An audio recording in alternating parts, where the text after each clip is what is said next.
Yeah, I've been talking with Brianna about it. It's probably what we're going to end up doing because I would like to get uh, something for our bedroom television. Oh, sorry. Good. Okay. I was just saying our bedroom television. Got really aroused by our bedroom television. I promise you, it's not nearly as exciting as it sounds. It's just a very slow old Fire Stick we watch cartoons on. You fucking pervert. Okay. Oh, Jesus. tell me you watched Ben 10. No, somebody put up that there's a workaround. That's what she said. Hulu Also allowed. Hulu allowed.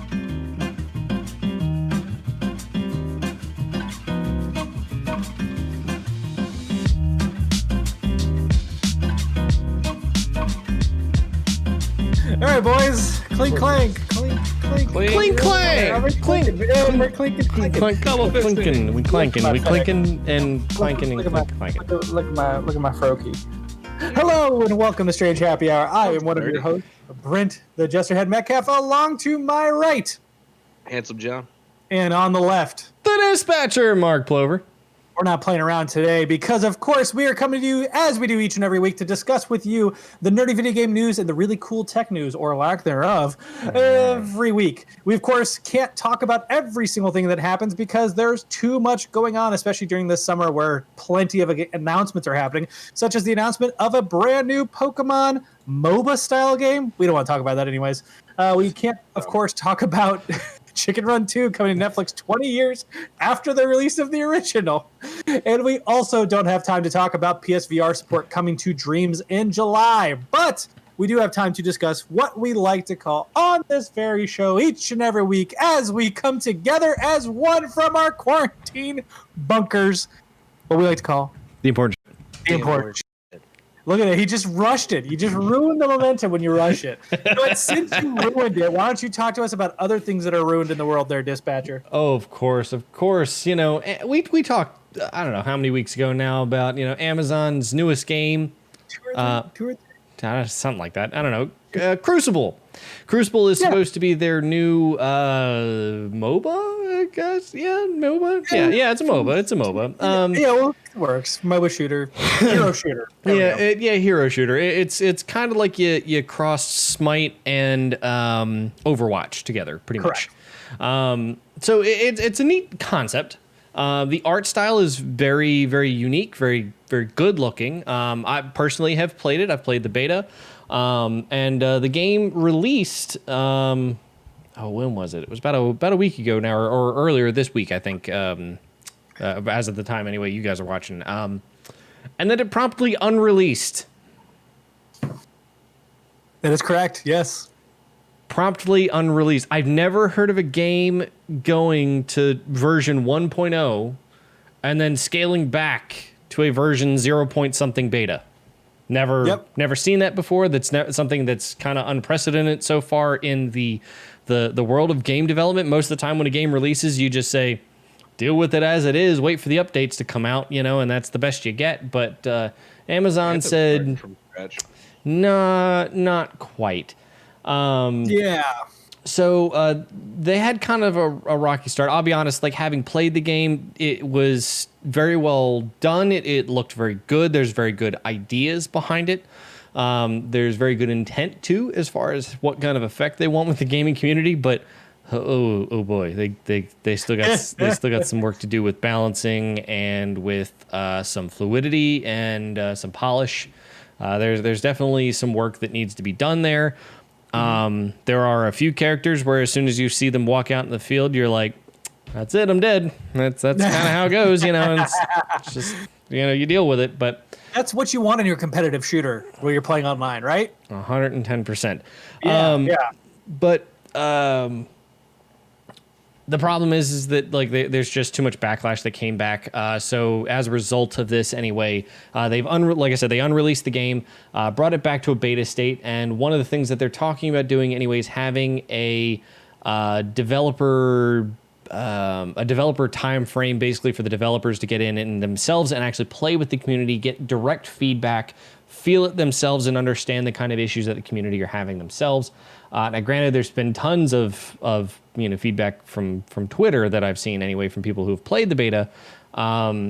Plus, in this whole unreleasing process, people who are trying to get in on the current beta are going to have to go through an application process or a sign-up process through the Crucible website, as opposed to the people like me who had already jumped in on the pre-release beta, who are still continue to have access to the game and can update the same way that we always have. Which makes it even harder. Like, if the whole point is you want consumer feedback, making it more challenging for consumers to get into your game seems like a really, really tough sell there. I mean, like, to be fair, in the beta community, people are used to having to go to the website of the specific game, especially if it's a smaller developer or something like that. Granted, this is Amazon, but whatever. Like, yeah, pretty much. But the idea is, people are used to going to websites to sign up for games. Like, whenever I did, was it World of Tanks and that kind of thing, you have to go to their specific website and sign up if you wanted to participate in the beta at the time, and that kind of thing. And that's nothing new to some people, especially to games that aren't available on Steam and Epic's Game Store or Origin or wherever else, So it's really crazy to me that they're not actually allowing that, simply because of the fact that if you look at something like Fortnite, which literally also just went into phase 1, like 1.0 version of Fortnite, that's right, is releasing. The early access route seems to be the logical one. So why all these forced betas rather than early access? I don't quite understand that thought process either. I mean, the beta before was basically early access. You downloaded it on Steam, you launched it, and you played. That was it. Exactly. It had direct integration with Steam. Everything that you did as far as setting up an account and running was automated. Like, you didn't have to do anything special. So I don't know why the shift there necessarily, unless they just want to try to get more of a community involvement through their own account portal or their own account system. That's the only thing I can think of. One thing I do think that's kind of neat, something that I haven't, I'm sure has happened before, but not something I've seen recently, is a community council. Basically, like a couple of dedicated people who are, players from different styles, that kind of thing, who really enjoyed the beta and really want to see this succeed. So they're part of a community council established by the developers to have their feedback be a much more direct line. Like, if they come across something that says, or a piece of feedback anyway, that, let's say, the overwhelming majority of people or they themselves have experienced, having just played the game on a normal basis or the way that they normally play, they can give a much more direct feedback line for that specifically. Yeah, I think that's kind of cool. Yeah. I would like to say that this is surprising, but it's really not. I mean, give me 1 second as in a I market that's super here. saturated. I'm not either. I mean, they obviously tested it, didn't do well, and they were like, back to the drawing board. I'm not going to bother pushing out something that's trash. Well, last month is when they put out that first open beta that you're discussing, Mark, on Steam, and Kotaku had a great article discussing how it's not that the game is bad per se, but it just seems like they're not putting a whole lot of clout behind it, nor is anybody else jumping on board. So if you looked at its Twitch streams as of like the end of May, it had less streams than people streaming San Andreas, GTA San Andreas. That is a game that came out in 2004. GTA is more so to do that, that's neat, but I still kind of consider that a bad comparison. The RP community still loves San Andreas very heavily. Like, it's modded a lot. How about the original EverQuest? Because the original EverQuest also had more. Yeah, all right, that's views. bad. Yeah. And I'm sorry, I had missed this completely. Part of the reason that they're doing signups for it now is it's a closed beta. It's no longer an open beta. Okay. If you are part of the open beta, you already have access to the closed beta, but it is currently a closed beta if you want to sign up. That is interesting. I think we've said it before in the show. I don't want this to fail. The way they've handled it, I think, has been kind of clunky. I really do hope they kind of come together. The original Fortnite had the same issues where they released a game. It wasn't really exactly where it wanted to be. It was originally a tower defense game, and then ended up being. I'm a huge proponent of Rocket League, and Psyonix's original game was and this is the full title of it, is Supersonic Acrobatic Rocket Powered Battle Cars. Love it. I'm sorry, they should have kept that name. But but it felt very clunky. If you ever play SARP, and the only play that you can play it, a place that you can play it now is on a PS3. But if you ever go back and play it, it just feels clunky by comparison. You play the current Rocket League that's very well refined and polished and has an esports community and the whole deal. There's definitely a major difference there. And I would put this game a little farther ahead than Supersonic Acrobatic Rocket Power Battle Cars, but they're not quite at that like Rocket League or Call of Duty or Overwatch or Smite level of polish yet to really make this game, I think, or balance even, to really make this a game that could explode. And to me, this is something that has the potential to do it. Mm-hmm. This is something that has the potential of having an esports scene.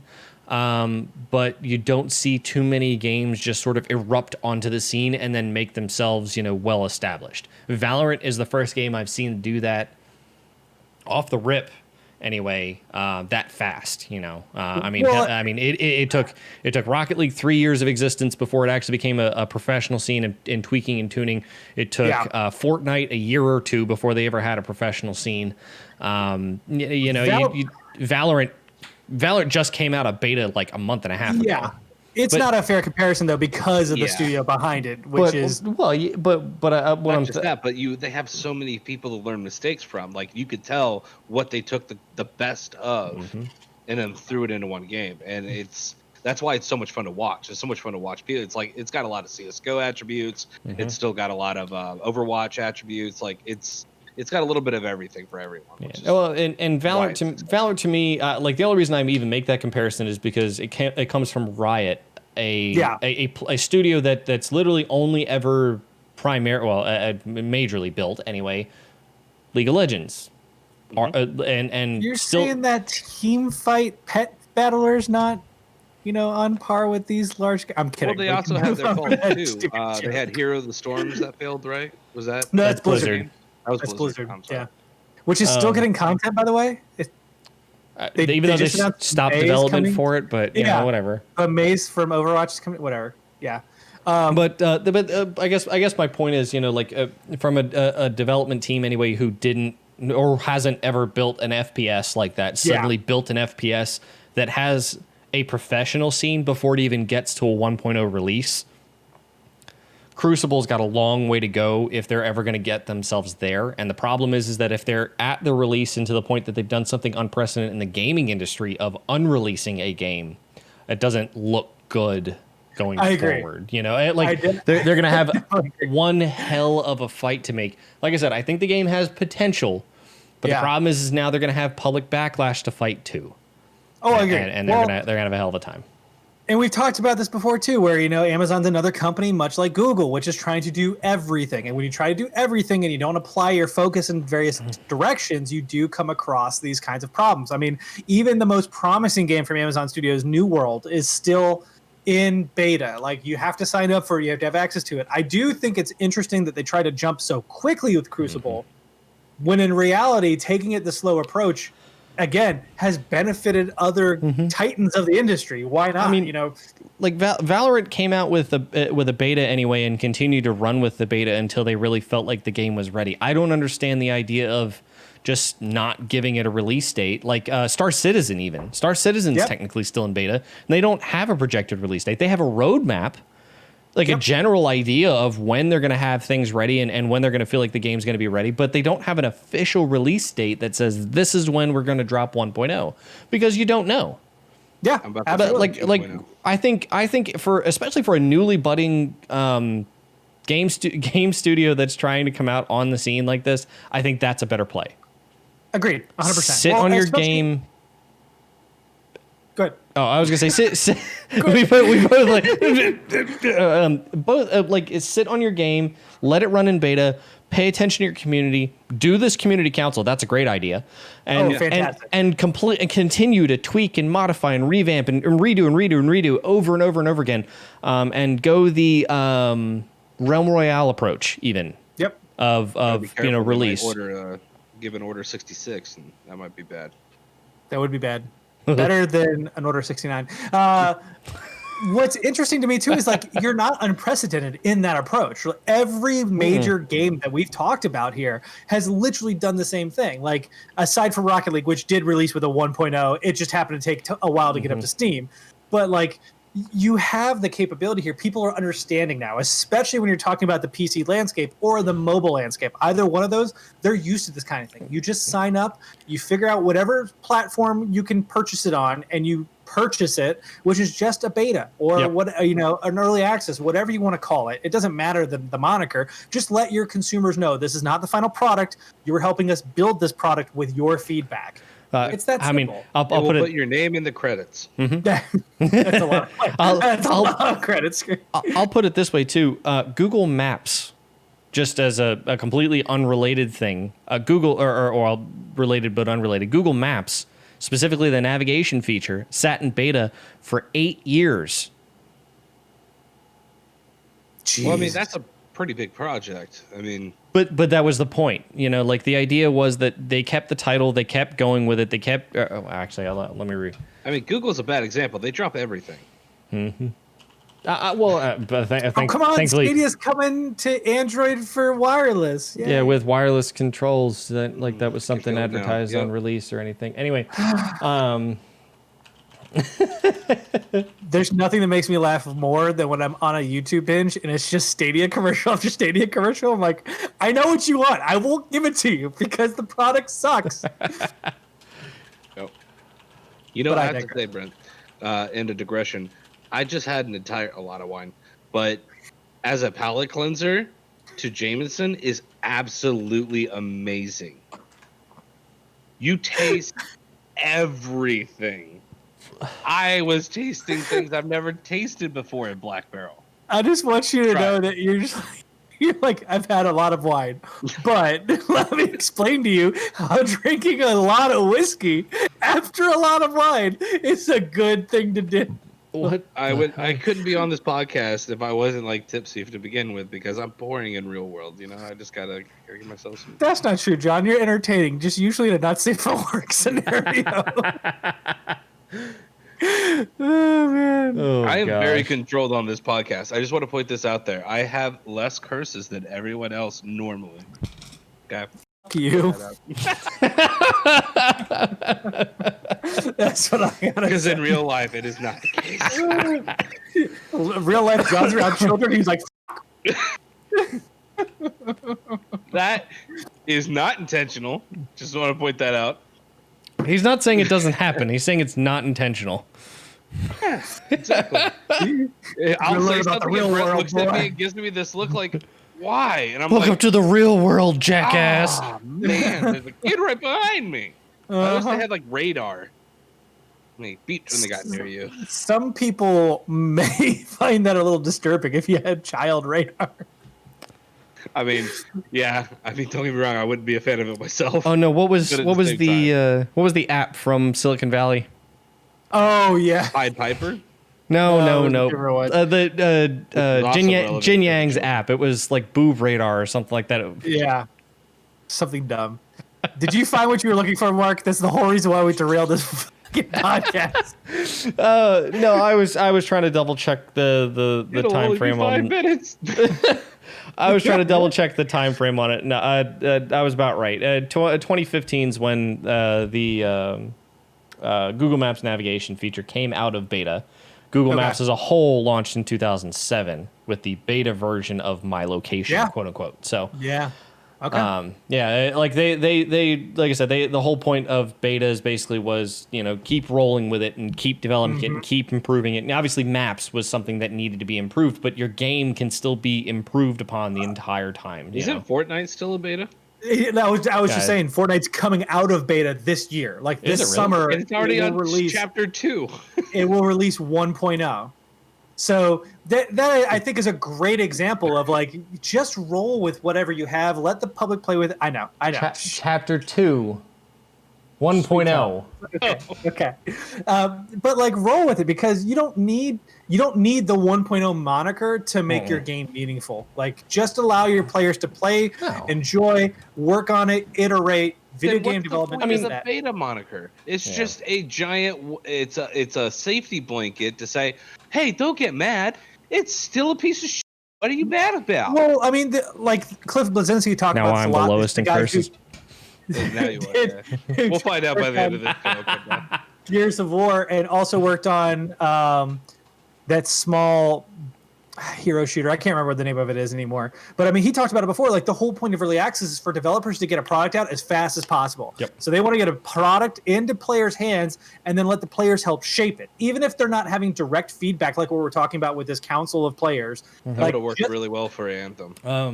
Oh yeah, but just the ability for players to have feedback and say, Well- this is working, this is not, this is what we want. Like But all of that matters. To put it this way, Call of Duty, arguably one of the biggest franchises in existence, they did that with Modern Warfare.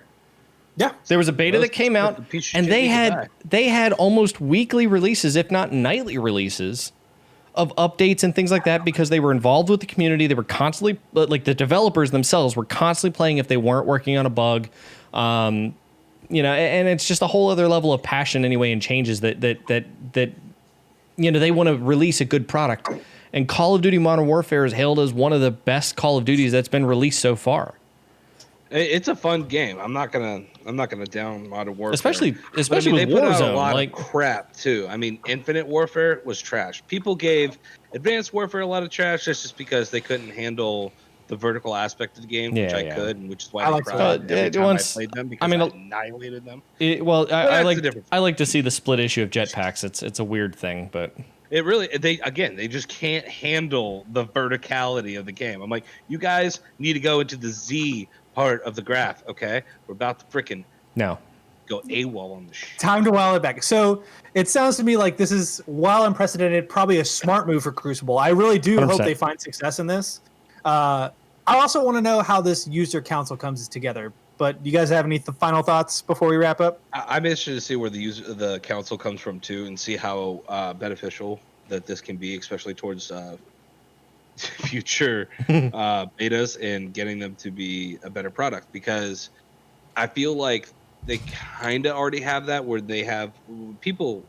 They set up betas, and you can always contact them via a website, saying, "Hey, something's wrong here," blah blah blah blah.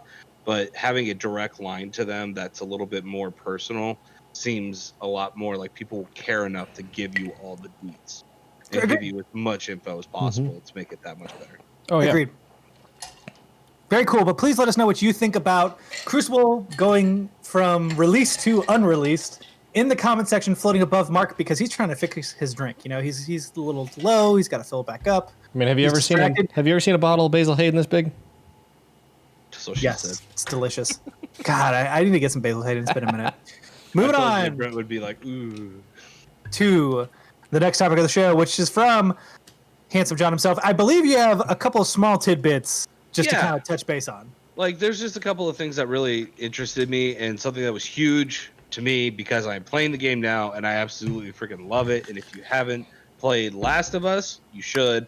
And if you haven't played Last of Us Part 2, you're missing out. Which, if you played Last of Us, I almost guarantee you bought this game. Oh man, But if you did not, as of right now, as He's of June targeting 21st, me. it has already sold 4 million copies. so to clarify, 4 million copies in a in week. 3 days. I'm sorry, 3 days.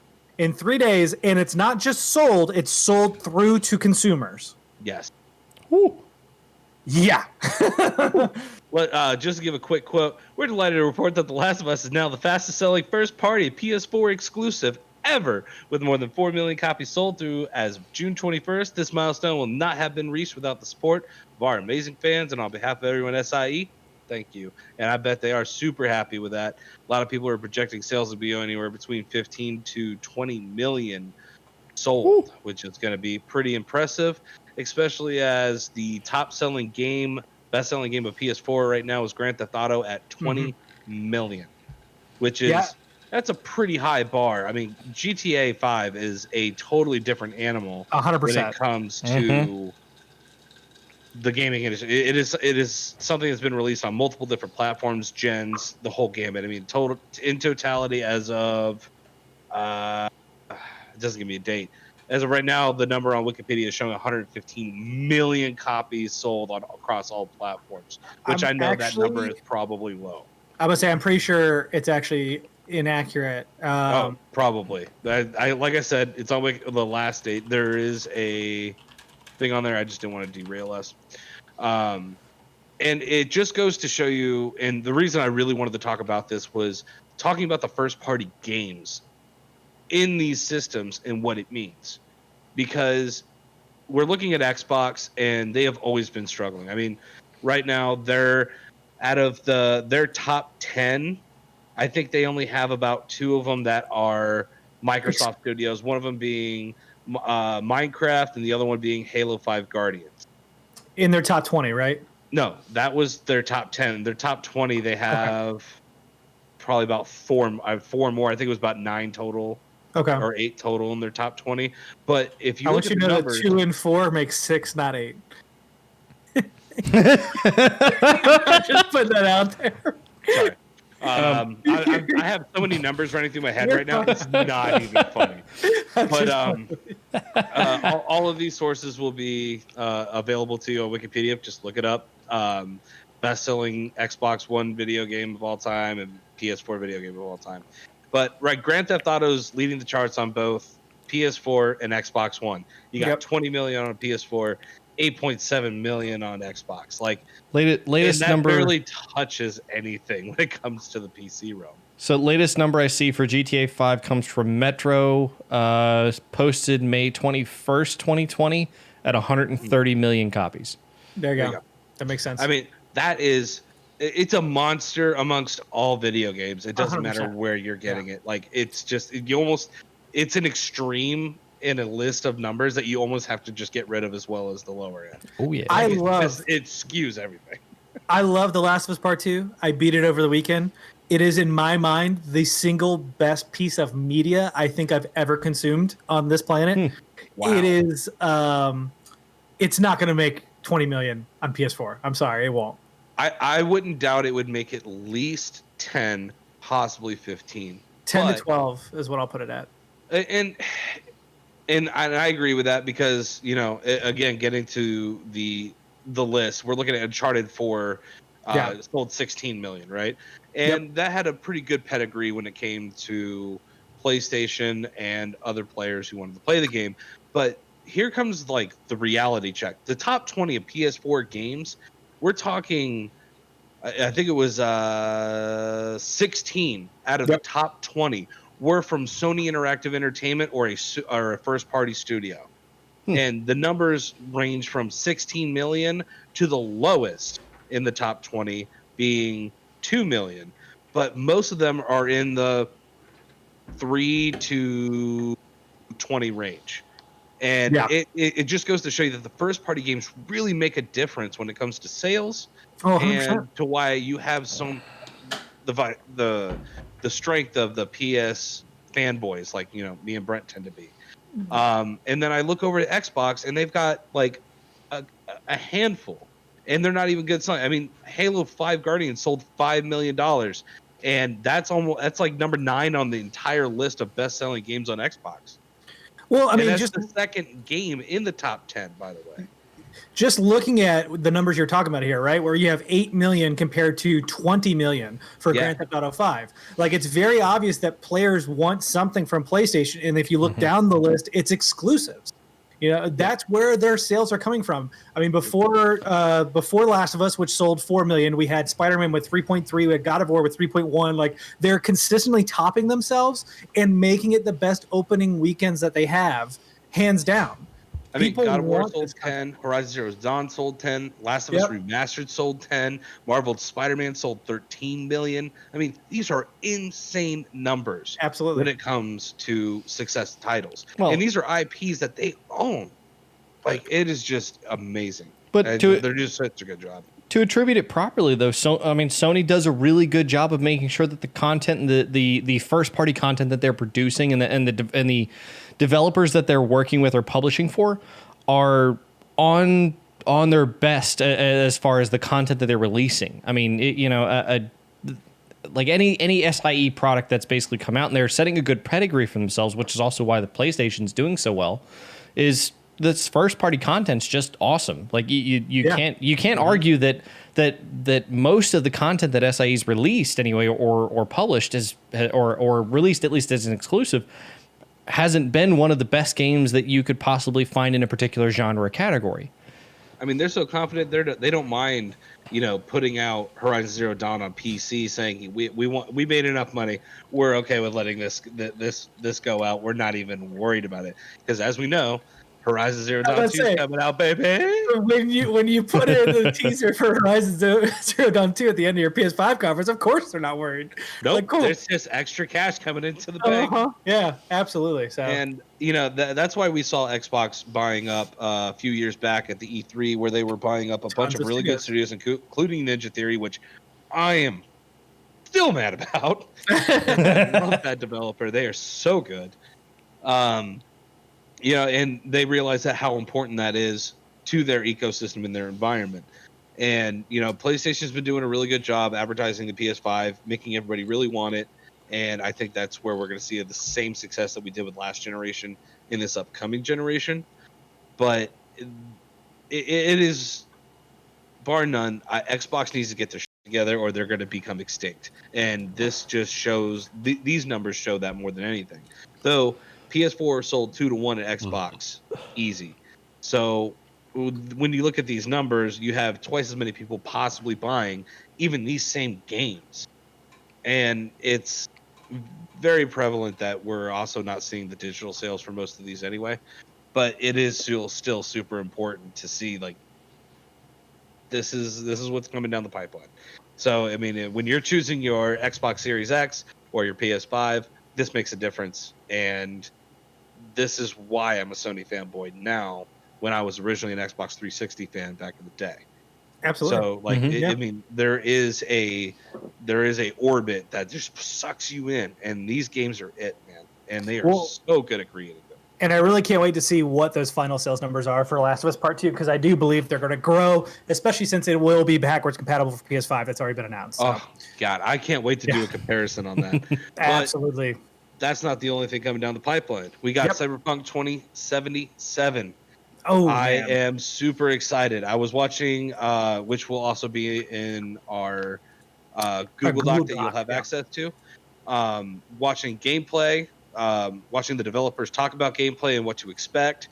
Super interesting. It looks beautiful. It feels good. And it's going to be a massive world with multiple... you could start the game in 3 different ways, which to me is mind-blowing to begin with.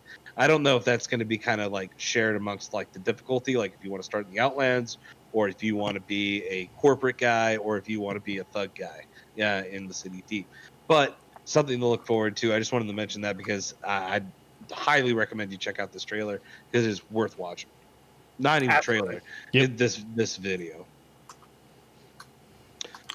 I agree entirely. I think what's super fascinating to me is how CD Projekt Red is so confident in this product that they've not only delayed it multiple times, but are coming out and like, hey, we'll talk about it in this monthly series to give you the updates that you need. And when it comes out, you'll be ready for it. And I want to applaud the fan base, because I have yet to see, personally, have not seen anybody complain about the fact that they're putting this off, that it's taking too long, that they're honestly being inclusive without meaning to be inclusive. I shouldn't say without meaning. I don't know their intent, but like the ability to customize your character's genitalia, like sex, however you want to do it, like, because it's a cyberpunk world, you can literally...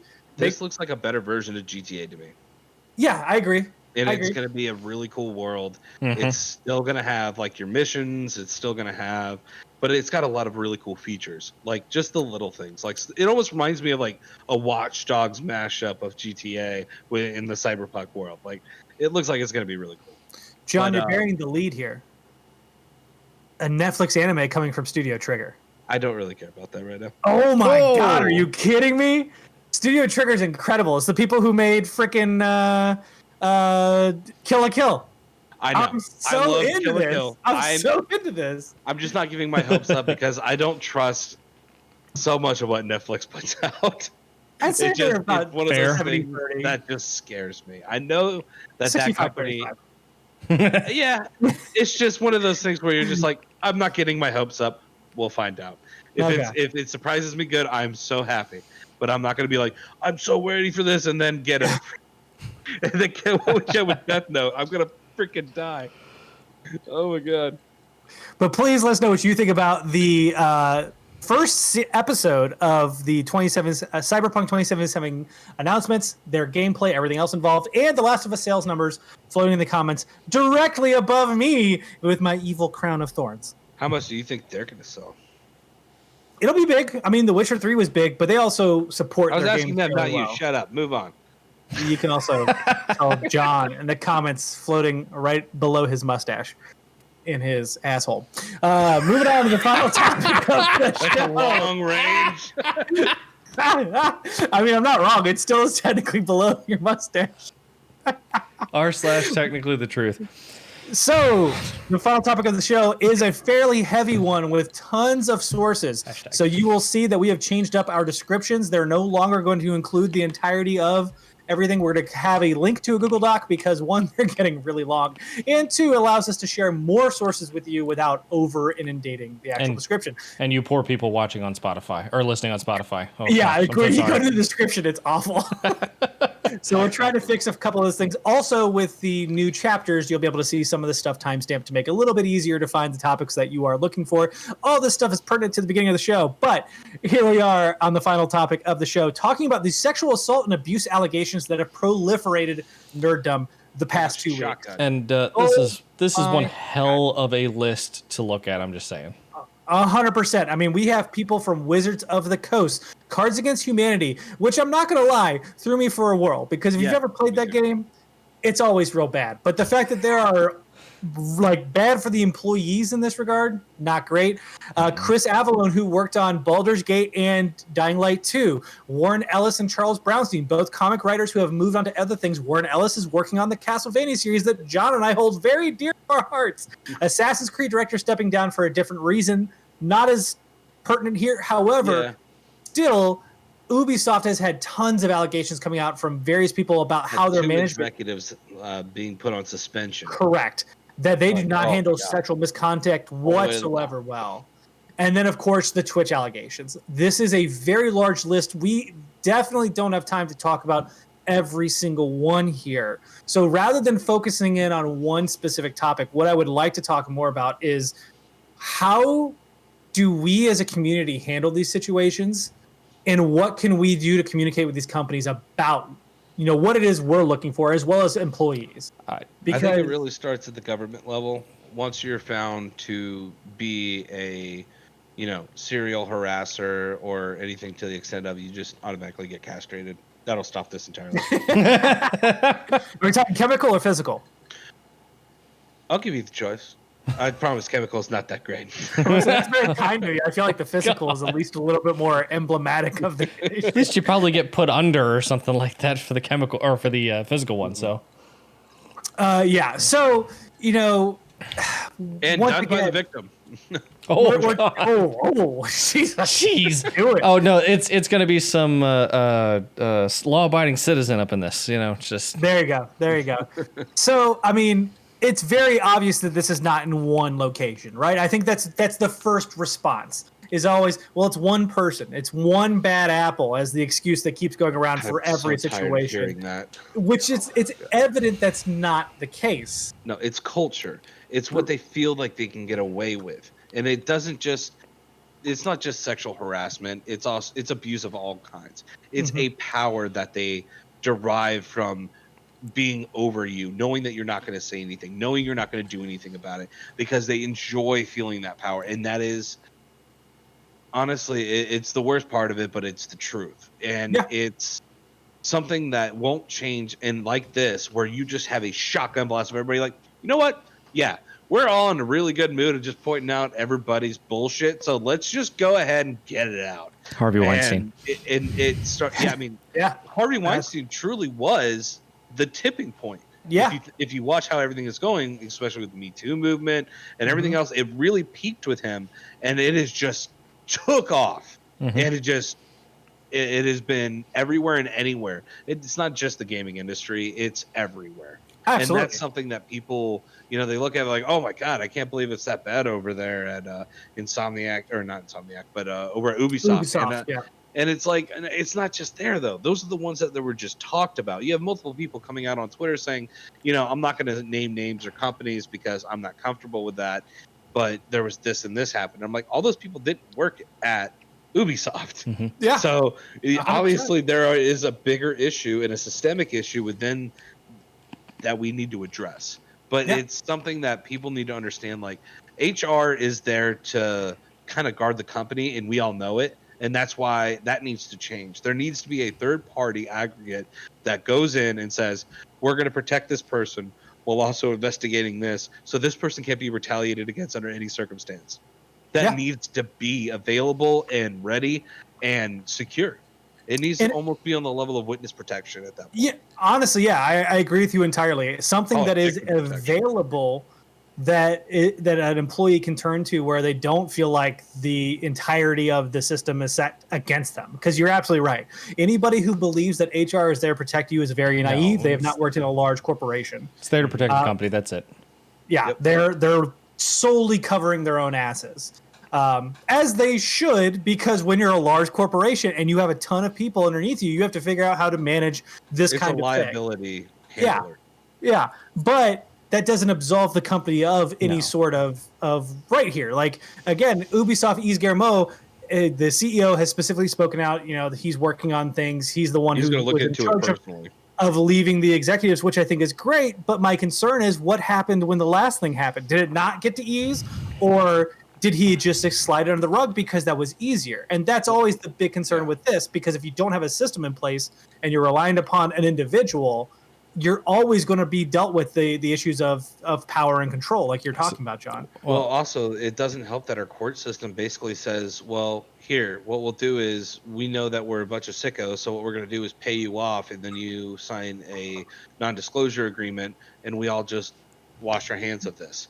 Yeah. And it's like, no, because you're still a pedophile or a rapist or a harasser or a relentless harassment lawsuit walking. Mm-hmm. Like, you need to be dealt with. This isn't something that should go away with money.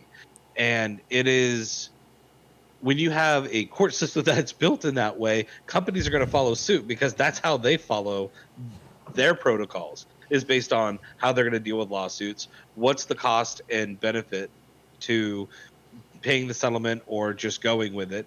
And and this is why no one hears. Everybody's like, I just don't understand. You don't hear anything, and it's because people are afraid of retaliation, and they are paid off, and that's why you don't hear of it. Even though you see it in all the much money, it's not even funny. Even though you see it in all the HR paperwork, we are a no retaliation company. No big. You don't have to worry about that here. Again, it's CYA for the company. That's it. Yeah, absolutely. All they have to do is prove it, and they're not going to be able to, because word of mouth is not provable unless someone's making a recording. It is.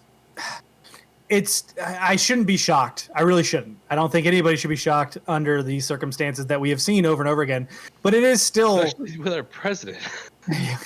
Yeah, I mean, you're not wrong there. But I mean, it still is completely surprising to me that we see these names, and they should be named 100%. Chris Avallone, Warren Ellis, Charles Brownstein, Max Temkin, Noah Bradley. You should know these people's names. Like, every single one of these people have these allegations arise, and I am not saying that they are completely, guilty at this moment, but we have to talk about it, and we have to talk about it in a very serious manner, where we are pulling in the people who are involved without retaliation in a space where they feel safe, and that we can pull in the evidence that's necessary for it. I think all of this needs to happen, and we don't have the systems in place from a societal standpoint, let alone from a company standpoint. Right. It's, sorry, the hat was taken out. You're good. And I was like, well, if you want to see my face. And we saw, John and I were talking about it over the weekend. We were watching people from IGN coming out, both people who currently work there and who have left, talking about the co-founder, Tal Blevkin, and how he sexually assaulted not just women, but men there at the company. I mean, all of these things. How would you feel if someone just came out and rubbed their crotch up against your ass? I'm sorry, but if someone did that to me out in the wild, the first thing I would do is push them away and threaten them, saying, "You come and do that again, I'm going to knock you out." But when you're in the workplace, you can't do that. But the problem is if your boss did that and you really depended on that money to be able to live, like it changes your perspective quite a bit, So many of these companies makes it even more egregious, in my opinion, because they know they have that power and they know that you're that weak. That you want this paycheck, right? You live in a high rent area. You're not going to be able to not afford this paycheck. So how does my cock feel in your ass? The difference now. The difference now too is I think we're in a social climate now where when allegations and whistleblowers like this come out about these kind of issues, I think as the individual you have a lot more pull now than you ever did before. Yeah. It's taken a lot more serious now because you've seen more and more and more of the masses come out about individuals and high profile individuals, even, Bill Cosby, Harvey Weinstein being like two of the most notable that come to mind offhand, but there are Jeffrey Epstein. There are hundreds of them that are high profile people anyway that can easily come to mind. And I think the biggest thing now with people's voices having the capability of, and not to say that people don't still feel like that they're screaming into a void sometimes, but you have a higher capability of not just screaming into a void because you have to follow specific protocols. You can just go straight to Twitter with a following of over 1,000 people and it will blow up in minutes. It doesn't matter. All you have to do is attach the company, because every company pretty much has a Twitter now. Attach that company with that person's name and say, "This is what happened." And if you want to contact me, DM me through this Twitter account. Right. Now we'll have a conversation. There are a lot of people who I understand don't want to have that kind of notoriety, that want to go through a more anonymous method. And the problem is, but the problem is that you still want to be an identifiable person to some extent if you're going to do it through a public fashion. The issue is that if you're going to follow proper chain to do that, you can still feel like you're screaming into a void if you try to do that the anonymous route. And I understand a lot of people want to do that because they don't want to be identified as, "Oh, I'm the person who had to get extorted by Harvey Weinstein to be able to get an acting role." Like that's not something you want to you really want to identify with yourself at. And those are the people who generally end up in the shit on it, honestly. I mean, there was a person, for instance, with Harvey Weinstein. She was nominated or won an award for her first role that she was ever in. I can't remember her name for the sake of my life. But, because she wouldn't satisfy his wants, he ended up contacting all the producers saying, "She's not worth it. She's too hard to deal with." And she was never heard of again. Right. The big thing is making sure that you're, and in this day and age, recording your conversations with people. Most states that people live in now are single party states. You don't have to get the other person's consent to be able to record unless you're recording over the phone. Then it's wiretapping. That's an entirely different thing. Well, there's also, if there's postings of video and audio recording is happening on the premises, then at that point in time, they pretty much F themselves. Yeah. Oh, well, so the difference of video and audio recording is it has to be in a public place. So if you're having a conversation with someone in, I don't know, there was a Twitch streamer or an actress, I think that was live streaming at the time with her producer or her agent, and was getting sexually harassed by him. But she opened up her live stream to be able to broadcast it. And her streamers were like, "Whoa, this is kind of messed up." And a bunch of people, started recording it, and a bunch of people started reporting it for the area and that kind of thing. But they're inside the studio or inside the auditorium, so there's no expectation of privacy inside there. So the recording of the live stream of it technically is legal. The problem is if you're in an office, when you get into a private situation with somebody, that's when it gets kind of gray area-ish. But there's still nothing that says you can't go out in public and scream to the high heavens. This happened to me. And from a social perspective, now obviously you still have to follow through with official proceedings. You still have to, you still have to follow through with a lawsuit to some extent. I mean, that would probably be necessary until things change to stop other people from getting hurt. Yeah, you might lose your job because they figured out a way around it. But at least everybody knows that dude's a pervert and he's a predator, or she. I'm not going to gender bias this one. Yeah. It just, there needs to be a voice, but there needs to be protections too. There's no reason why we can't create these. And it's going to take a large group of people getting together and doing the right thing to create this. And especially in an industry where you have unions, you would think this would be pretty freaking easy. So that's what I was about to bring up, is the fact that I do believe that this is another interesting argument to be made about creating unions and about how sometimes they don't help. Because the video game industry specifically doesn't have actual unions. Video game journalism doesn't really have unions, Kotaku being the exemption to that actual argument. But like, your company itself can unionize. When you talk about unions, it's not about making an industry-wide union, which is what movies have done, which is one thing. But there are actual unions where it is, we IGN people want to make a union, and we use this voice to help leverage and protect one another. Right. That's one way for employees to hold the company accountable to some regard, because the whole point is you're all standing together. Right. And in that moment, you don't have to really, if your fear is choosing a side between what you view as just an office conflict, I think you're wrong. But if that's the case, you get to use the excuse of the union anyways, right? Like, that allows everyone kind of an out to be like, well, I am part of the union, so regardless if I agree or not, this is where we're going. Right. I just want to point this out. If you feel like this is just an office conflict issue, I want you to imagine your daughter or son being sexually harassed or raped by somebody, and what you would do to them. Yeah. Tell me you're not going to want to inflict some kind of physical violence upon some person that or at least seek some sort of like life-changing retribution against that person to be able to fight against that for your own child, that kind of thing. I already brought this up. Everybody just gets to castrate them. Castrate each other, yeah. I mean, we talked about a little bit of IGN, but, they're not the only ones. Ubisoft has studios, the Cartoons Communities in Chicago. Like, all of these places, all these companies work in large cities. They require their coworkers and their people to have rent there. The IGN's the example I'm using because there was a ton of information there. But, like, they literally have staff members in the early to late 2000s, like, they were underpaying them and telling them, hey, it's just company culture that you just go and find some roommates within the company so you all live together. So that means that you don't get enough money to pay for your own rent. If you were to fight against these sexual allegations and then get fired for it, you wouldn't have enough money to cover your rent. And therefore, you were being pressured from the social standpoint and the company standpoint to not talk about this, to just eat it. I would say if it was a company sanctioned thing, the company would own the apartments and everything to say that it's their space. Company culture, not company sanctioned. It's a cultural thing here, which there's plenty of people. Greg being one of them. Like, some people benefited from it, but a lot of people were hurt from this system because of the fact that it gave people in power the ability to abuse them.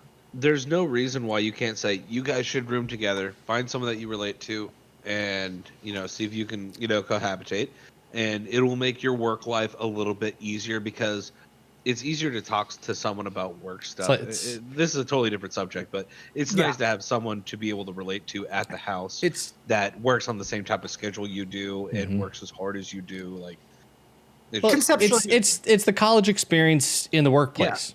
Yeah, conceptually it worked really well. The problem is it also led to even more abuse of power because it basically locked people in. Like, once you've built that bond with someone, you don't want to let them down. Like, regardless of the pain you're going through, why cause somebody else pain? I mean, that's a natural human reflex of, well, I can take this burden on because X, Y, and Z, when you shouldn't have to. You shouldn't have to make that decision. That's the wrong part about this entire thing. Agreed. And so I like the third party idea of having people involved that are not part of the company, that stand for company rights. I think unions can work out well. Obviously, I'm not saying that's a blanket statement to solve all the problems, but assess the situation and go for it. You think that's going to work for you. Assess the situation. If the company's got HR, an entire organization just to protect the company, there's no reason why a union can't exist, an entire organization dedicated to protect the employees. Correct. 100%. Having been a previous union member at an old job of mine, I recommend trying to form a union regardless of any kind of anti-union propaganda you might see from companies or whatever. They hate them for a reason. They are a good thing to fight on your behalf, and you have a voice in them, and that's the point. Yes, 100%.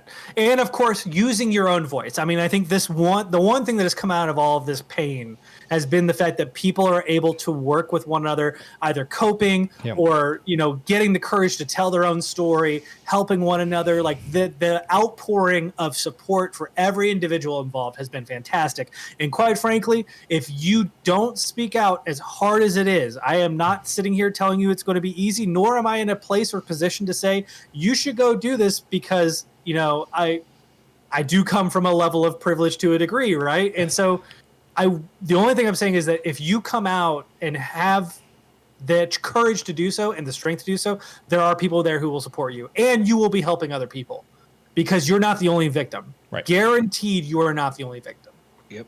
But somebody's got to go first. Is the big difference there? It is. It's tough. It is tough, but The best please. thing you could do is try to be the last. Absolutely. So please let us know what your thoughts are on this topic. It's a very heavy topic. There's tons of reading in the Google Doc you will find. But I do encourage, because it is important for you to understand who these people are, what the allegations are. I mean, we talk a lot on this show about people being hurt, and there's plenty of people out there who are looking for X, Y, and Z evidence. Well, here's your chance to read the stories. Be involved. If you're truly want to fight on either side of this, you have to understand every aspect of it. So please go and read. Let us know what your thoughts are in the comments floating above me like an angry cloud, because I just can't believe people have to go through this garbage bullshit. Yeah, I'll complete bullshit. I'll receive. Yeah. I'll accept it. Yes. Thank you. And of course, now I think it's time for a drink. Last call. Last call. It gets bad every time. This one, that's for sure. You don't have to go home, but you can't stay here. I needed that sip. Of course, we do have our Discord, which you're more welcome to join us on.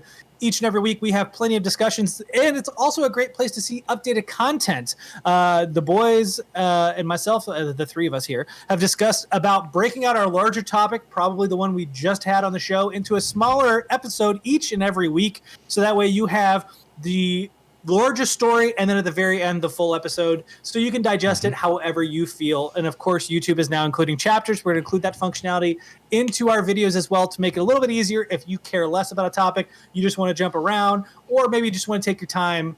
You have the ability to do so. Absolutely. Top shelf, baby. Top shelf. We, of course, are also sitting here in our own quarantined homes, drinking our individual special guests. I was showing mine off earlier, where I have this nice Reign vodka. Reign is a 4 or 7 times distilled, gluten-free vodka that I enjoy from time to time instead of Tito's. It is very light and fluffy, and I'm drinking it with some Diet Canada Dry. Diet tonic. So the diet tonics I normally find are awful. However, Canada Dry actually makes a really good diet tonic, and it has 0 sugars. So for those who don't know, this actually doesn't have a sugar content in there, and I'm not worried.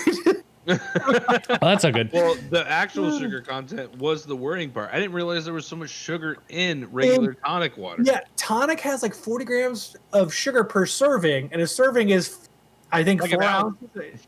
Yeah, it's alarming. I thought when I moved to tonic, I was like, listen, I'm not drinking juice, which has high sugar, and I'm not drinking soda. This should be fine. Wrong. Because there's a reason there's a double chin here. It's from the tonic. That's why I moved to diet. What you drinking over there, Mark? Oh, actually, I already showcased this a little bit earlier in the episode, too. I'm drinking a comically large bottle of Basil Hayden. As you can see, based on the size of my hand here. He's been busy. Yes.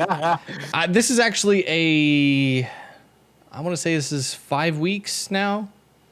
Yeah. Okay. Going on. I mean, this is a handle. This is a half gallon of Basil Hayden. I did not know they made it this big. And for the love of God, I'm going to point this out. Ryan Reynolds, make a handle of aviation, please. Yeah. Please. That's all I've got. Thank you. That is really good gin. I have to point out, like that Tom Collins we had was amazing. Yeah. Very much. What you drinking over there? I drank a bottle of Taylor. I forget what it's called. I drink too much today. Taylor Flaggate, right? Flaggate, thank you. Yeah, we've had it on the podcast you before, remember right? my favorite port. I want you to know my brain went tailor-made, and I was like, that's a golf ball. I did too, and I was like, it's not right. But that's what I was drinking over in episode 2 and 3, and finished her off over in our main with some Jameson whiskey. Delicious, delicious, delicious. We don't have a whole lot in our shout outs this week. I did want to shout out a local arcade bar here in Charlotte called Abari, which has been struggling quite a bit with the COVID-19 pandemic. I would go. I would love to go, but I don't feel comfortable going, hence why we're not going. But they are holding an online video game tournament on July 9th. So you can find the Facebook link to their tournament in the description. If you have any interest in supporting local arcade bars for adults to go and drink and play video games, even if you're not in the Charlotte area, I highly recommend just throwing them a couple bucks. It is well worth it. I don't plan on playing in the tournament, but you better believe I will be throwing them some cash because I love Killer this B. location. I will totally play in the tournament. But please show some love, and if not for a bar, at least your own local arcade bar. Because if you haven't been to one, they're incredible. Like for people who enjoy video games and nostalgia while also enjoying adult beverages, fantastic. I mean, quite literally, you have an entire row of pinball machines. Yeah. We have a love seat. A couple of love seats actually surrounding a TV with a beautiful Smash Brothers and 64 game. Yeah. Oh my God! Or Mario Kart. Mario Kart. And then they also had Killer B before it released on the Wii and Xbox and PC as Killer B Black. It was the original arcade game. There's one of 5 of them, and one of them ended up here in Charlotte. So I highly recommend supporting this local. Beautiful large green screens you can see. Oh, so good. So beautiful. So much fun watching people play. Killer Queen? Killer Queen. That's what I said. Killer B? Killer B. I meant Killer Queen. Yeah, Killer Queen. Killer Queen. Which actually I was going to say, they're doing a Street Fighter tournament. I really wanted it to be a Killer Queen Black tournament. But oh my God, that'd be incredible. And finally, for our question of the week, this one's a little bit more personal. But how often do you cry? What's crying? Crying is tears coming out of your eyes. And I can answer this one first because I was prepared for this. I find I'm a 31-year-old man this year, right? 31? 31. I cry more often now than I ever have. And I didn't expect that. I really didn't. I was going to make a joke, but this is too serious. I think it started with the death of my brother, which is also serious, but it's a life event that happened. Yeah. But since then, I cry a lot, and it's never. I shouldn't say it's never. There are genuine times, like The Last of Us Part 2. It's about a 30-hour game. I probably cried 5 or 6 times, and not just like a tear, like bawled, like crying in that game. You're a lot more emotionally stable than me, apparently. I would say sensitive, not stable. Expressive. I would say expressive. I bury it and I put it in the tube and I just keep shoving it in there. But another, I've realized that I cry a lot during movies. It's not crying, full on crying. It's like the act of tearing up, wallowing up. Yeah, it's just stupid shit movie. Like I'll watch a really terrible action film, and the main character's like, "It's a good day to die hard," and then they go and sacrifice themselves, and I'm like, "That was so emotional. Why am I crying? This makes no sense." But I mean, I think it's something that I wouldn't say I was taught not to do when I was young, but it was never solely expressed as something that's okay to do. Yeah. And I find as I'm becoming an adult man, it's something I do more often, and I'm okay with it. See, here's the problem. I'm probably a sociopath. That's fine. The last time I remember crying is getting caught watching porn when I was 13. That's a lie, because you cried at my wedding. Oh, that's true. I did. You did cry. Thanks for reminding me. Yes, you did. That was a huge emotional moment for me because there was, my best friends were getting married. Absolutely. And it was a beautiful moment, and I was super nervous. I would say there were tears of anxiety because talking in front of that many people. It's a lot of people there. I did not expect that many people to show up to our wedding. Yo. But I would agree with you in that sense that it wasn't exactly said okay, my dad is a little bit more of a let's power through this, get your mind straight, let's do this kind of thing. And so, me growing up, that was very, like, grandpa died. I shed a tear. I remember doing that. But like at his funeral, I did not, like, it was just one of those things, like, I can feel sorrow without having to cry. So it was just like not like something I purposely do, Mhm. but I remember my girlfriend going at the time going, "Hey, you can cry if you want." I'm like, I would if I wanted to, like, kind of thing. Like, Mhm. it's just one of those things that I don't do often. Um, I do remember as a child crying really, really hard watching a dog get kicked. I was not happy about that. Yeah, I'm not happy about hearing that. Yeah, well, it Oh my was fine. The God. dog lived, but Okay.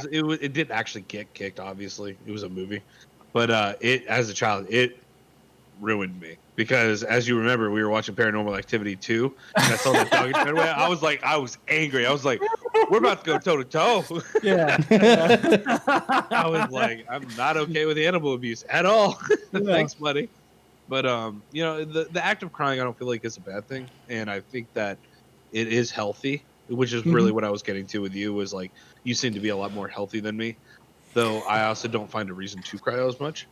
Um, and maybe that's just because I'm lucky, you know. But I think crying's an interesting feeling because it just feels so messy after the fact. Well, before we hop into the dispatcher's answer, I was talking to my wife about Oh, this he cries every recently. time he wanks. That's how. What do you think he uses? Oh my Tears. God. Um, but This was supposed to be a genuine, a heartwarming type question, and suddenly Oh, it's devolved into no, this. I was talking to my wife about this, and she was telling me she hates getting angry because she cries, Mm-hmm. and crying is a sign of weakness. And I was like, crying is not a sign of weakness; it's an expression. Mhm. Now, it's an expression that you are emotionally vulnerable at that moment, but it doesn't necessarily mean that you're weak. It Right. just means that something hit you, and It's that's not. okay. I have a work friend who also cries when he gets angry. He doesn't get angry at all, hardly. But obviously, those emotions are very closely intertwined. Yeah, agreed. Agreed. What you got for us, Mark? So the last time, so I don't, your tears. I, I That was a don't, little. I don't cry very often. Okay. I would say I wallow up more than I would actual crying. Like I don't bawl that often. The last time I can really recall bawling was not. So my stepdad passed. It's been 2 years ago now. And I didn't cry then. It took me, I think, about a month or two, if not more, after that before I actually bawled about it. Before I actually broke down and cried. But part of that has also been that to put it this way, I'm the oldest living male on my mother's side of the family. So I've had to deal with quite a bit of death and passing on as far as that goes between my great-grandparents, both my great-grandparents and my grandfather. My stepdad having passed after that kind of thing, and having to deal with, I guess, a lot of picking up the pieces of my mother, my grandmother, and that kind of thing. Having to sort of build up my own resilience for that kind of thing. Through that, my uncle Rob, my mom's brother. I had to pick up a lot of the pieces of a lot of other people, and I've had to build up my own resilience and sort of resort to taking my own time separated from that to be able to do that. And with that, I think came with a good bit of resilience, I guess, towards it. But that doesn't mean I don't still feel the emotion, upset. And honestly, or ironically, I guess, of you coming up with this emotion today, I kind of have my own wallow up moment. I take a lot of time watching YouTube videos, and one of the channels that I follow is called Police Activity, and it's literally just a channel devoted to the raw reporting of police body cameras and dash cameras and that kind of thing. And there was a guy who was suicidal or death by cop. Or suicidal by death by cop, and he specifically said to his mother at the time, and he was mentally unstable, that he wanted to die by a police officer or he was going to kill himself, one or the other. And he was taken off. He was on a whole pursuit, and cops are doing everything they can to try to get him away from his own pistol that he had with him. He goes on a car chase, and eventually he spins out and stops on a median, that kind of thing. And the cops finally get his door open. They get a dog on him. They get one guy on him trying to yank him out of the car, and he reaches for his pistol and he starts to lift it up to point it towards the cops with the intent that the cops are going to shoot him, not with the intent of ever shooting cops. And one officer has to unload 7 rounds into him. And the 2 officers, the one that sends the dog after him and the one that unloads essentially a full clip into this guy, they both broke down. They both beat their cars. They both cried, and I was nearly crying with them. It sucks that you gave everything you had in that moment to try to get him away from his own weapon, to even if he suffered bite marks onto his arm or something like that, to pull him out of a car and put him on the ground and just get him away from his own weapon and everybody else's weapons to try to get him help. Yeah. It sucks that they couldn't really help him in that sense, and I broke down with them in that moment. And it's a YouTube video. I'm so detracted from the actual situation, but I feel for what they went through. I feel the emotion that they get. Both of those guys had on the backside of that. Of we had no option. It was going to be us or him at a certain point, and the problem is that we had to choose that it had to be him. Yeah, I find myself empathizing quite a bit too. Which I could feel that emotion, especially when I see other people crying and feeling hurt. But it makes me almost want to be stronger for them in a sense, and which is where I see you were coming from, where you were like, it was a little while down the road where I felt that, because the same thing happened with my grandfather. It's just I had just to cry, but I mean it really hit me hard. Like I felt it, like I thought about him, and all of a sudden I was down, and I was like, woo, man, things bottle up, and you should be able to cry, and you shouldn't feel ashamed. Yeah, absolutely.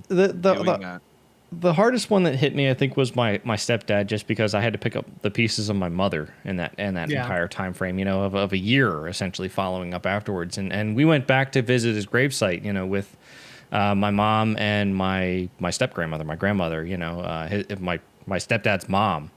To go visit his gravesite, and my stepdad's mom wasn't doing well. She was breaking down in the process, that kind of thing. And my mom was holding herself together pretty well. And I took a moment, and I wanted to break down at that moment. I was sort of walling up and looking at his grave, and my mom walked over and she asked me, she's like, "Are you okay?"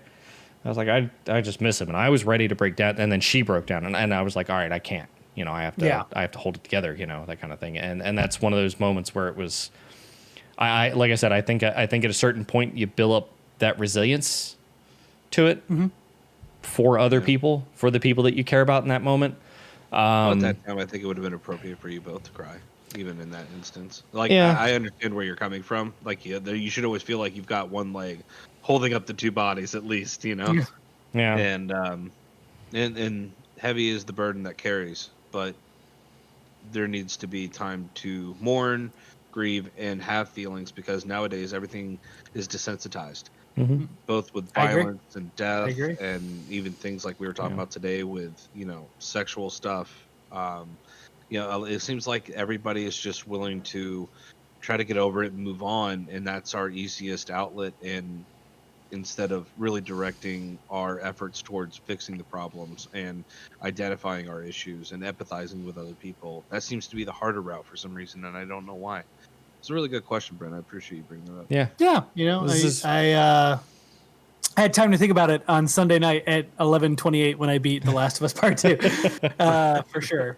But I mean, no, I agree. I think there's a time for outward strength and there's a time for inner strength. And I think that allowing yourself to be emotionally vulnerable in a moment doesn't detract from that inner strength. It's just necessary.